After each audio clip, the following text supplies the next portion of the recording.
मुझे लगता है कि राहुल ने जो किया है वो बहुत ही अच्छा काम किया। बहुत सारे इविक्शंस या तो अपनी मर्जी से हो गए हैं या फिर हाउसमेट्स के वोट्स पे हो गए हैं। सीन पलटने के नाम पे कुछ इलॉजिकल चीज़ें हो गई हैं। Hi, this is Nishant Singh Malkani and you watching me on Bollywood issue. मतलब आप कहना चाहती हैं मैं बिग बॉस के घर में जाने से पहले हैंडसम बिल्कुल नहीं लगता था। वहाँ पे बहुत ज़्यादा कुछ चेंजेस आ गए थे ना, तो अभी काफ़ी फिट लग रहे हो। नहीं, एक्चुअली बिग बॉस का जो एक्सपीरियंस था मेरे लिए बहुत ही कमाल का एक्सपीरियंस था। मैंने बहुत सारी चीज़ें समझी दुनिया के बारे में, अपने बारे में, और I have no regrets. I think in fact मेरे लिए लाइफ का बहुत ही एक कमाल का लाइफ चेंजिंग एक्सपीरियंस रहा है big boss, and I am just really glad I was part of it.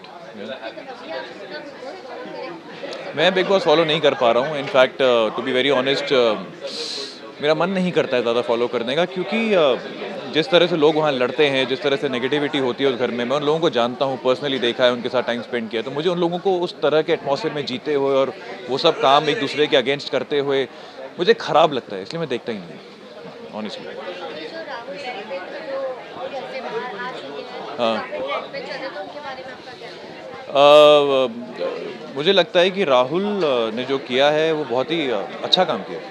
उसने ऑनेस्टली खेला, उसने ऑनेस्टली ये बोला कि अब उसका दिल नहीं लग रहा उस घर के अंदर और वो वहाँ से निकलना चाहता है, और वो निकला भी।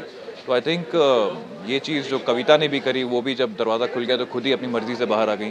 तो ये दिखाता है कि इन लोगों के अंदर शायद शो जीतने के लालच से ज़्यादा अपने और ज़मीर इम्पॉर्टेंट है, और मैं उस चीज़ से काफ़ी अग्री करता हूँ, क्योंकि मैं भी वैसा ही हूँ।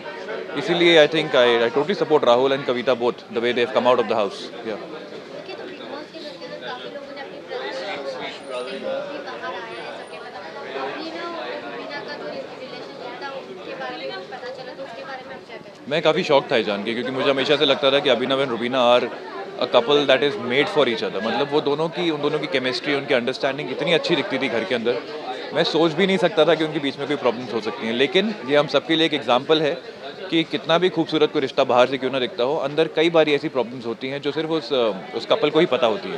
And I am really glad that उन दोनों ने अपने जो डिफरेंसेस है वो सॉर्ट आउट कर लिए हैं, and they are back in love as they are claiming, and I hope that their married life remains very happy. लेकिन कहीं न कहीं बहुत नाराज़ है कि बिग बॉस जैसे पहले था वैसे अब कुछ भी Yeah. डाला जा रहा है। Yeah. अभी 6 लोगों के एग्जिट मिल रहे हैं, तो सबके बारे में आपका क्या कहना है? मुझे ये लग रहा है कि इस बार शायद बिग बॉस के क्रिएटिव्स ने जो सोचा था कि सीन पलटने के हिसाब से जो उन्होंने कई सारी चीज़ें की थी जो पहले कभी नहीं हुई, वो शायद ऑडियंस ने एक्सेप्ट नहीं करी। जिस तरह से बहुत सारे इविक्शंस या तो अपनी मर्जी से हो गए हैं या फिर हाउसमेट्स के वोट्स पे हो गए हैं। मेरा भी हाउसमेट्स के वोट्स पे ही था, जबकि देवर लाखों वोट जो रात को 10 बजे पता चला था कविता के इविक्शन के टाइम पे।